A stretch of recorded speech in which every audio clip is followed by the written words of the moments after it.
Ika nga ni paring Pablo, good artists copy, great artists steal. Kaya kung napansin niyo or kung di niyo lang napansin, ako ang matulis na tulisang nagnakaw sa mga lyrics niyong malabnaw. Para ibahin, para gibain, madali lang kapain, basag ang salamin sa aking sipa. Yes, ako dito ang dikya laman sa dagat, pero pumiprito ng mga pating, kaya batas nagkamali ka. Ako talagang hayop dito, kaya batas makinig ka. Batas na mukhang tite. Armas mo ba talaga ay titik para makapagpatahimik nitong bibig kong ngumunguya pa ng salbahing sili? Dehins! Alam mo, masyado kang feeling. Armas mo lang naman ay pangkiling. Kiling-kiling. Tunog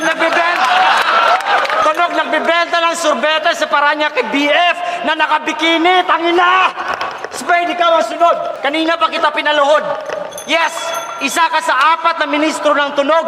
Pero kanina parang 4 na segundo lang kitang pinugbog. Tawag doon, public humiliation sa loob. Nang kabaong kasi kalapti mo si Apok. Parang riding in tandem sa Mandaluyong kahit bawal.